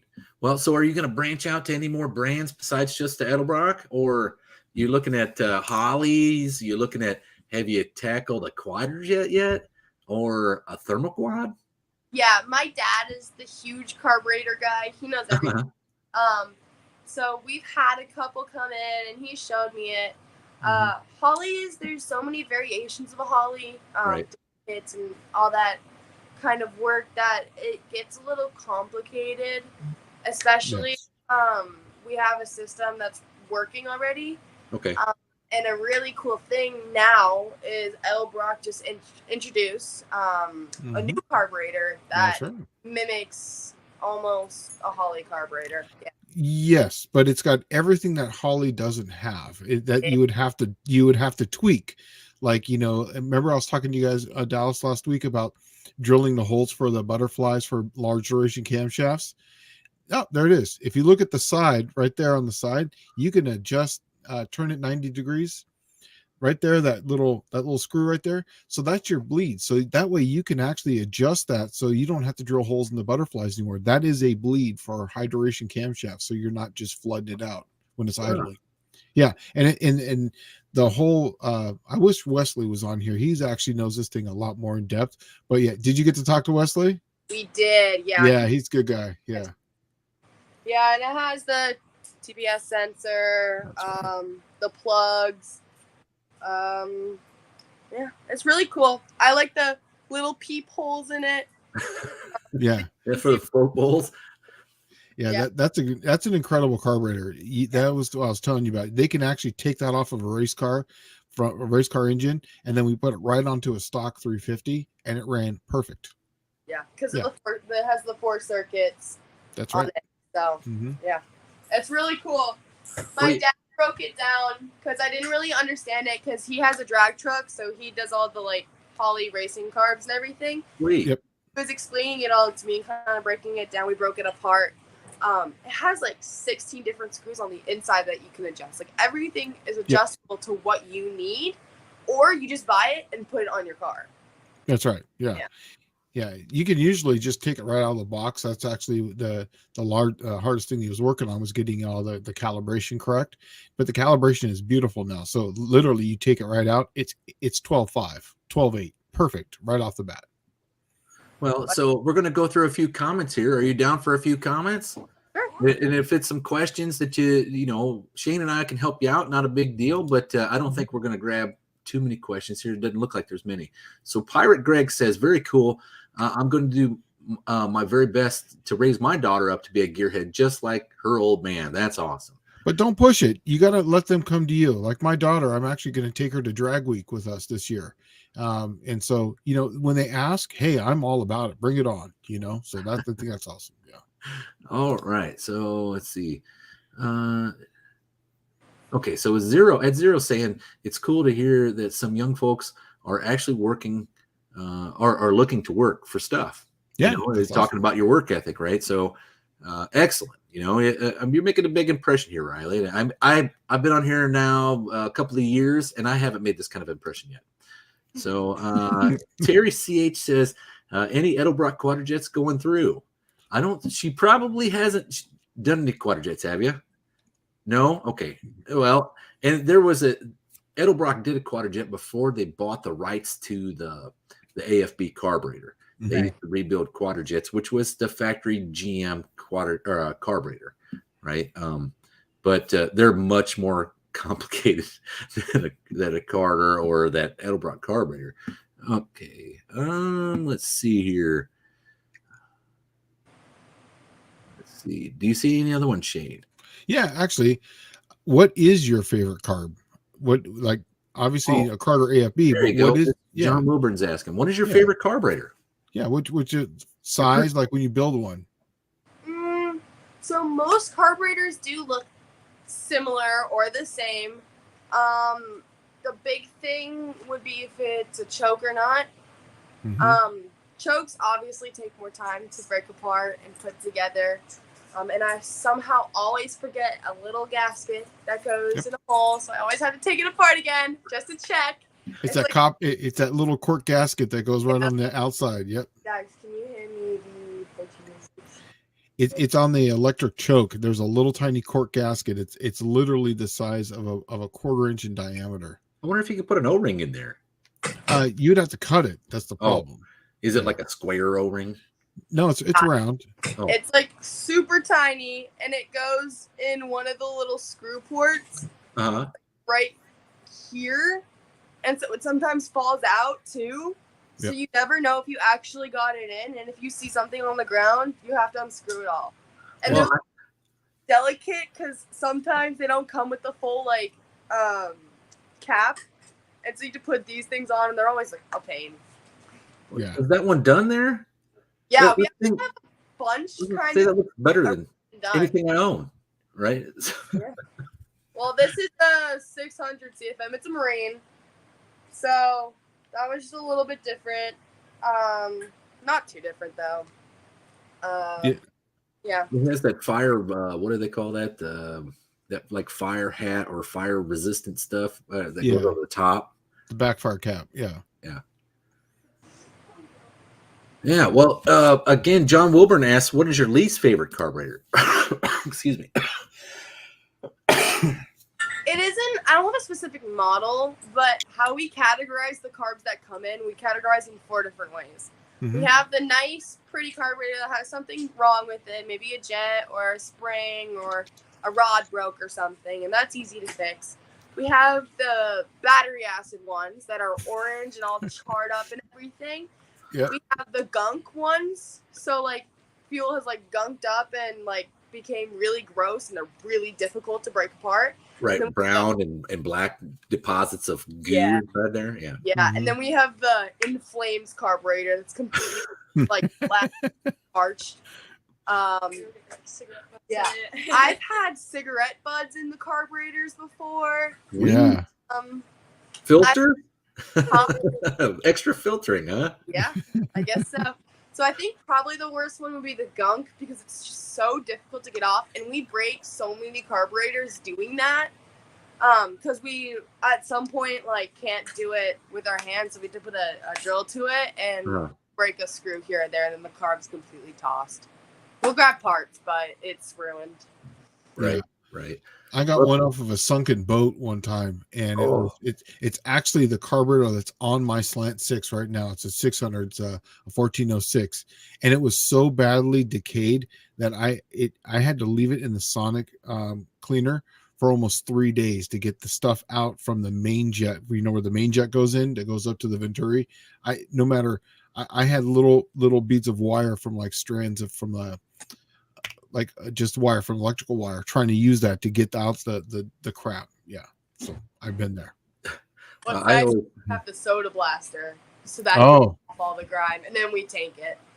Yeah, gotcha. I usually have like the scorched earth carburetors when I start with. It's like rust holes through it. The kind that is irreparable, because I like when people say, yeah, you could have that because it's not repairable. Oh yeah, watch this. I'm gonna drive by your house next week with this sucker. Yeah, do a burnout, right? And man, do I got a pile of scorched earth ones. I mean, bad. That's awesome. That's awesome. Well, I appreciate you taking the time to come on here with us and answer these questions and let people know what you're doing. So where do you see yourself in like maybe 10 years from now? Are you gonna be doing the same thing? So originally I've had a life outside of carburetors. The last month this got really big. So it's kind of changed my perspective. But before I was fully changed, I have soccer. So I actually just got a spot on a college team. I was given a spot on Connecticut College, so I'm going to commit soon. Okay. Awesome. And then I was going to go into law before this, politics or law. So that's where I saw myself. But after the Edelbrock trip, I can see myself more towards the business aspect of auto mechanics. I really love marketing and just kind of getting out there. The television part of it too, I really like the screen time.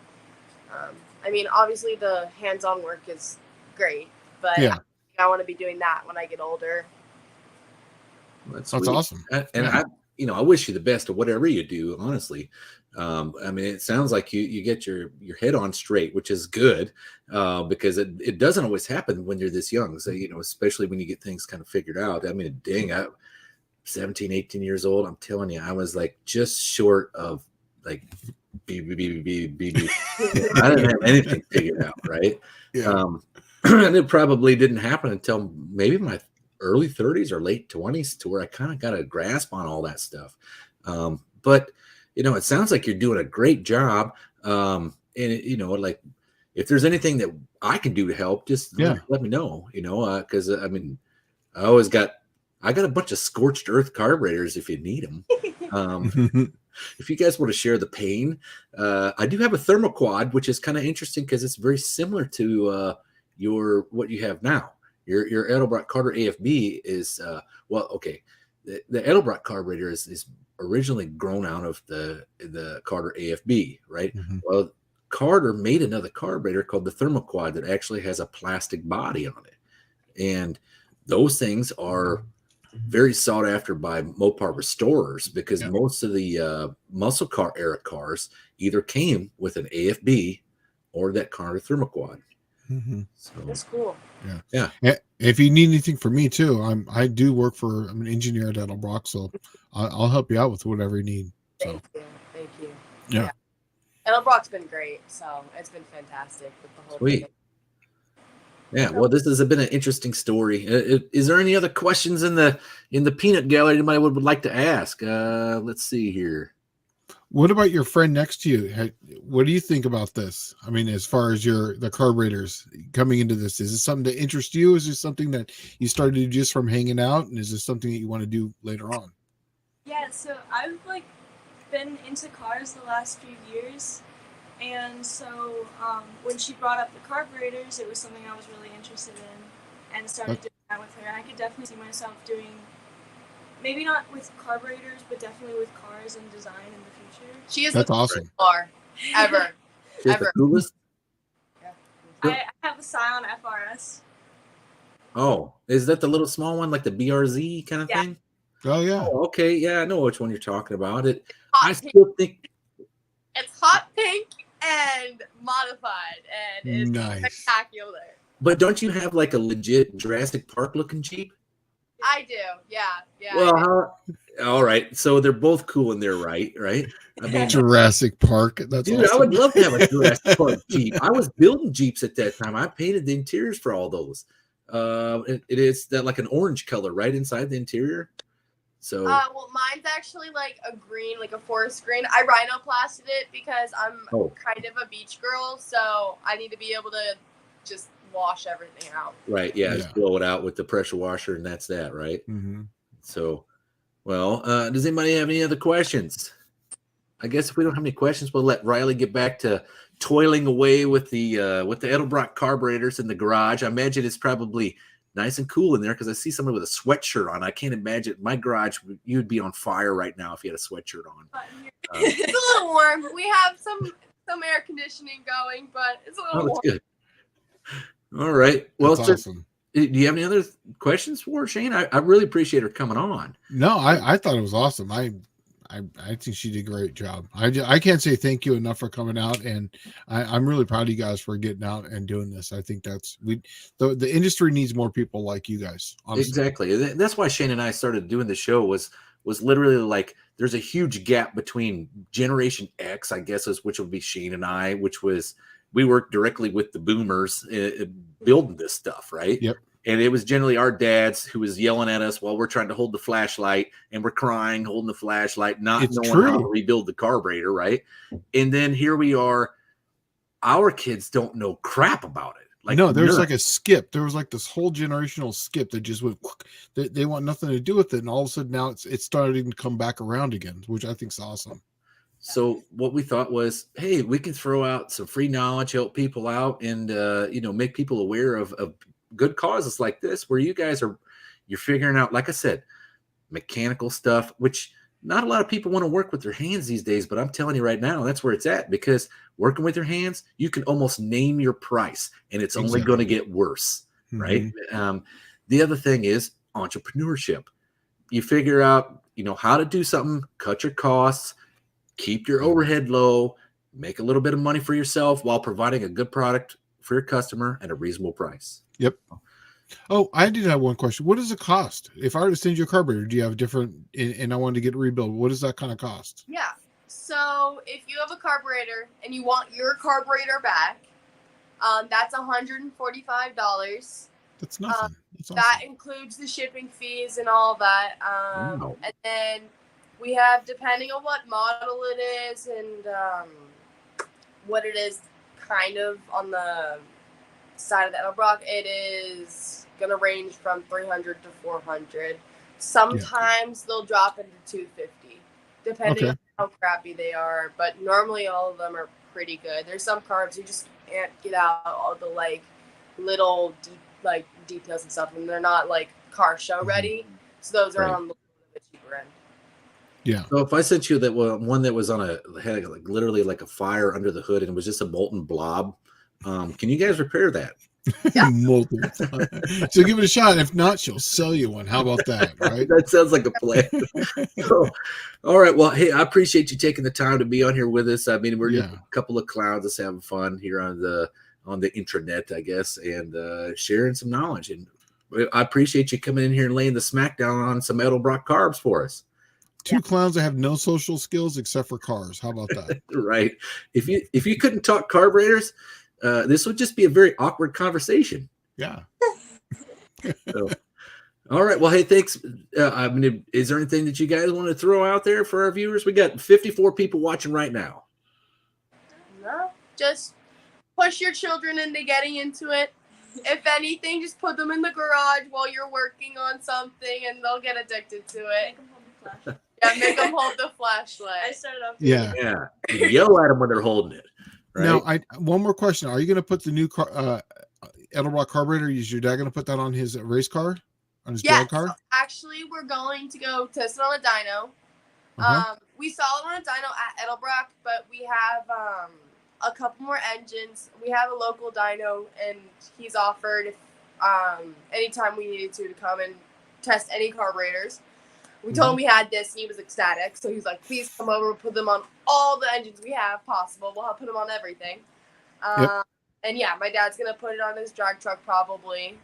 Yeah, I'm excited. It's a great little carburetor. Yes. Yeah, I can almost guarantee you. In fact, I don't guarantee very much, or it's going to make more power than pretty much anything that you put on there besides. Yeah. Back to back. Anyways. So I like I said, appreciate you coming on here and taking the time. Square us up. Tell us why you're doing this and how you're doing it, and do you enjoy it? So, and it sounds like you do, and all the above. That's right. So thanks a lot. I'm sorry it took so long for us to get this set up. We were talking back and forth like all week, and I'd gooned something up. Oh yeah, tomorrow we're gonna have you on the show, and she's like, tomorrow or Wednesday? Oh, I mean Wednesday. I'm trying to eliminate this confusion. So I just kept gooning stuff up. This whole week has just been crazy chaotic. But now we've got well, let's see. Kara Schlick is saying right before you run out here, how is Riley as a boss? Oh yeah. Oh no. She's asking you. My mom's throwing me under the bus. Yeah. Let's hear that. That's a good question. How is Riley as a boss? No, Riley's great. Oh. Ivy, you want to answer this? How's Riley as a boss? How am I as a boss? Fuck up. Did you see how she gave the glare of approval before she gave her answer? I'll take my paycheck down. Yeah, thumbs up. But Bear Rose Garage says, definitely another sub for me. Keep up the good work. So he's going to check out your channel and sub to you. So, and if you haven't seen Bear Rose Garage stuff, he does some really neat stuff with some really old cars, right? He's up in Idaho. Dr. Art's Hot Rod Rehab. Good evening, everyone. Great to be here. So, let's see. That's the mom again asking. She's asking to hear from the girls. Am I behind or something? Did I take up all the time? No, you're there. She wanted to know how Riley was as a boss, but she would like to hear from the girls. Oh, got it. I got it. I was like, man, am I talking too long? I think I gave them quite a bit of time. Yeah. Well, it sounds like we've hit all the bases, and no one's asking any questions. So we'll let you guys get back to work. Awesome. Thank you very much for coming out. I appreciate it. Thanks for taking the time to get with us and do this, right? So maybe we can inspire some other young ladies to do it. Absolutely. And like I said, if you ever need anything, you probably have Wesley's connection. Mine is just spulido@edelbrock.com. It's the same type of deal. But yeah, I would love to hear from you guys. It'd be awesome. Thank you again. All right. So I guess we'll see you later. And Shane and I will close out the show. We got about 15 minutes left. So yeah. Did you have anything that you wanted to have questions for us? No. No. Okay. That's good. Right? Right. Yeah. Well, this guy's the professor right here. Professor P. He can answer anything. So other than that, I guess we'll let you go. Yeah. Well, thank you so much. Bye, thank you. All right. Take it easy. Oh, wow. That was awesome. A lot of fun, wasn't it? Yeah, that was awesome. I'm glad. I love it when I see new people and they have the drive and the energy. And, it's intoxicating, to watch them actually like enjoy what they're doing. And you're just like, wow, I remember when I was doing that. I remember my first carburetor. I remember this, I think that's just great. I would be inspired if everything was going well for me. Cause I remember my dad taught me how to do quater jets when I was 15. Right. Yeah. And he kept telling me, he's like, boy, you're going to have to learn how to work on your own car because there's nobody else more reliable than yourself. Like, okay, I got it, Dad. And here I am, 1990, rebuilding a quaterjet carburetor. They've been out of production 3 years. So there's quite a few of them on the road. And every year thereafter, there was less and less and less and less until the point where I just didn't use that skill and nobody even knew what a quaterjet was, right? Yeah. Now it's ramping back around, right? I know. And the funny thing is, and that's how I ended up meeting Tony, was really like that. Like, I was standing at a O'Reilly's. I was ordering a carburetor kit for a quaterjet. This guy in front of me, he is stepping aside, waiting for some parts, and I ordered this Q-Jet kit, and the guy didn't know how to order it, right? So I said, hey, there's a book back there. Pull the book down. We'll go through the book, and I'll give you the carburetor part number, and you can look it up in the book. It'll tell you exactly what to order, right? Yep. this guy standing next to me was like, "How do you know that?" And I said, "Oh, I've been doing them a long time. You know, I don't know how to do it on the computer, but I know how to do it in those books. They're pretty easy." And then Tony says, "Well, you know how to rebuild a quadrojet?" And I said, "Yeah, yeah." And then that was kind of it from there. I mean, I didn't even know him from Adam, right? So, and he was, I don't know how long he was on YouTube, maybe a year, 6 months, you know? So, and that's where I met him at, but I didn't do anything with him for a while. But I was just like, oh, who's this creepy dude stalking on me, you know, with the ponytail, right? And then, you know, I see it on his channel sometimes. I'm like, oh man, that's the same guy I was talking to at the parts store, right? Yeah. So, yeah, but it's quadrojet carburetors, and so then I became the go-to guy here in Central Tennessee, Middle Tennessee, is quadrojet carburetors, and everybody was in the car community was throwing them at me, and I mean, I literally was doing one a week, and they're not as easy as, you know. Let's face it. I mean, a lot of those Edelbrock carburetors ended up on nice showpieces that would virtually sit in somebody's garage for a while, right? And then you have some that were kind of like the beater drivers that people just threw them on there because it's the only carb they could get. But they're only, the oldest one is like probably 1998, 96 maybe. Man, I'm pulling crap out of the yard that hasn't been touched since then, right? And it's already 30 years old at that point. Right. So, yeah, I'm using way more than chemicals and soda blasting to get them clean. You're just like a prayer, sometimes fire, you know, torch to get some of the jets out. It takes just that. So yeah, oh yeah, yeah. You know, where it started for me on carburetors is I wanted to race motocross, and my dad didn't know how to, you know, he did the best he could, but he wasn't mechanically minded like that. He was an accountant, so he got this motorcycle for me, and then when it came time to replace the piston, he got me a set of tools, which I still have, a book, and that's how I learned. Is I learned from a book, basically step 1, step 2, step 3, and I rebuilt the engine, put new piston rings in it, and tuned the carburetor, and I was just like, that's how I did it. So yeah, just basically, it's the same story that she has. It was trial by fire. Like, hey, you want to keep doing this? Well, this is what you're going to have to do. Let's see. Dizzy Izzy says his wife would have serious questions about why he's subscribed to a teenager's channel. I could see that. Yeah. Yeah. Bopar House asking, we still got the carb bells? It depends which one you're talking about. I have that thermoquad from Tony. If you want it now, I was going to give it to you anyway. Let's see. Mexican spec. I would be scared to rebuild carbs from other people with how many parts I've broken in all of mine. I'll tell you what's the worst part. The worst part was the people would inaccurately tell you what they have. Exactly. Yep.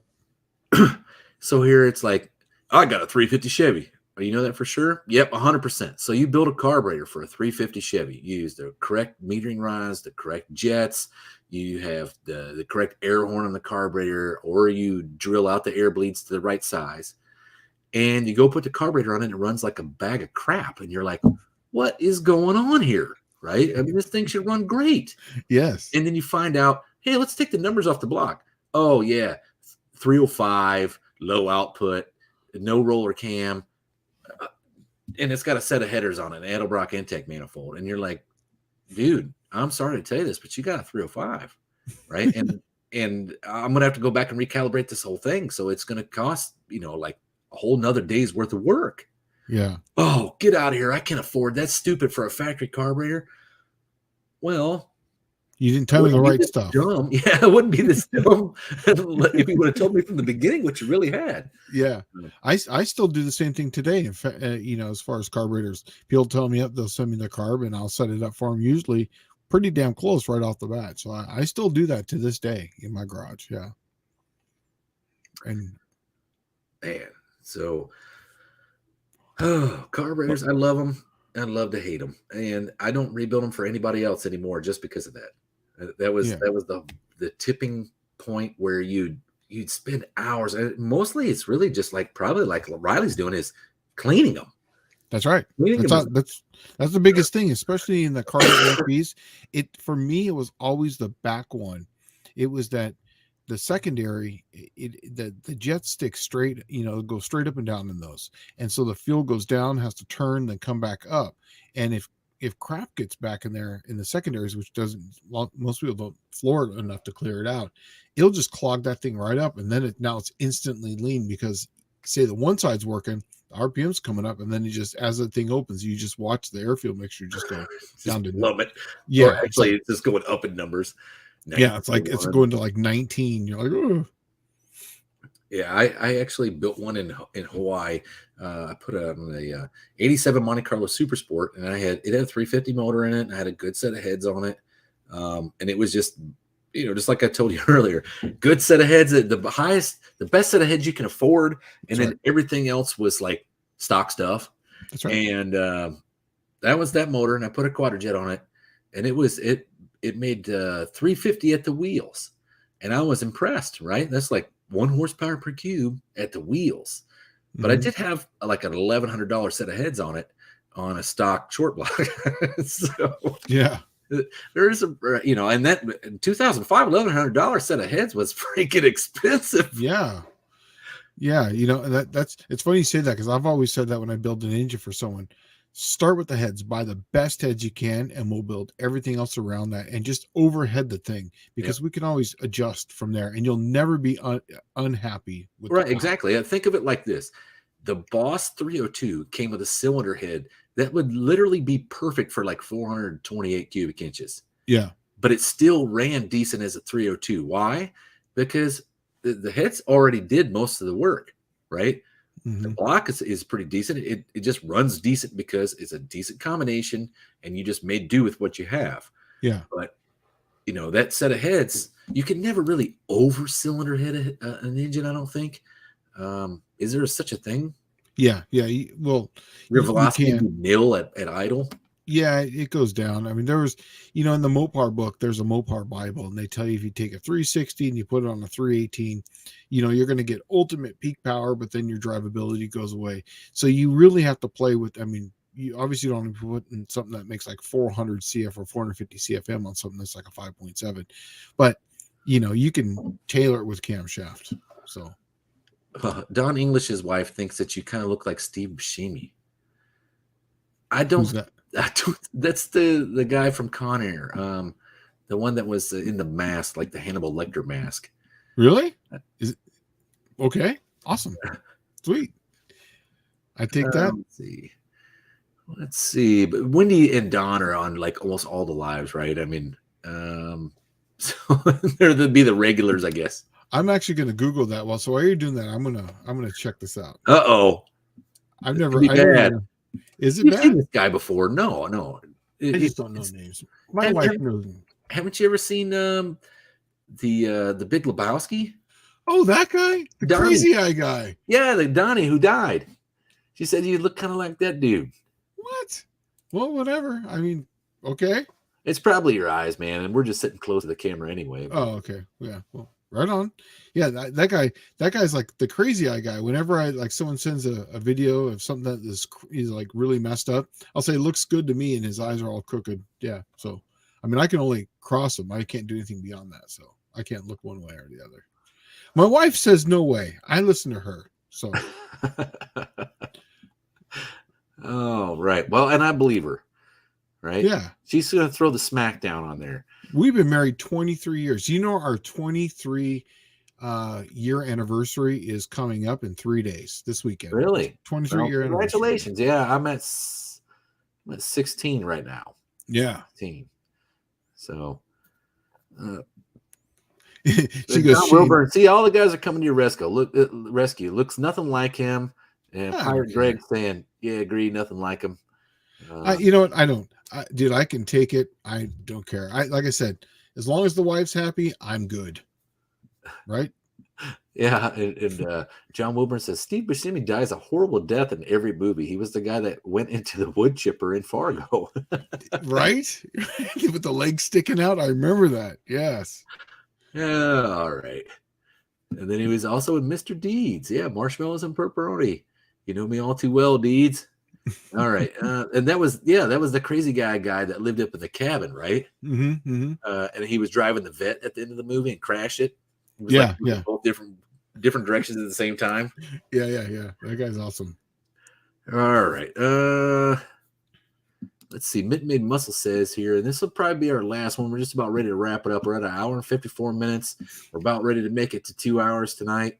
And I was looking forward to this all day because I didn't know how it was going to play out with Riley in her soccer practice and what kind of questions. And was I going to get somebody from the audience that asked her something that just really blew an engineer's mind, let alone this young girl that's building these in her garage, right? You never know what kind of person's going to show up in the chats. You know what I mean? Yeah. So they say the way cylinder head prices are going up and the wait times going up, people better buy while they can. And that's why, to be honest with you, I've been gravitating a lot towards the parts store that nobody looks at, right? The junkyard. And you do take it to the machine shop, you're done in a couple of weeks. I paid $200. Somebody else paid a couple grand. Right. I mean, you're not going to get a Brodex series head in the junkyard. Let's face it. Right.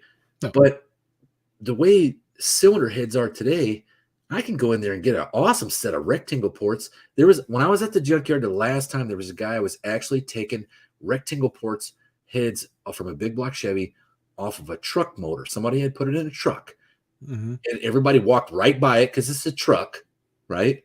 Yep. And he was like, hey, man, can you give me a hand? And I'm like, sure. I said, what do you need? He's like, just hold the cylinder head and set it down on the ground. And I grabbed it. I'm like, dude, this is a rectangle port head. He's like, yeah, some dumbass left him here in the right here, and everybody's walking right by him. And I would have never thought to look in the truck, but he noticed him. Yeah. So good on him, right?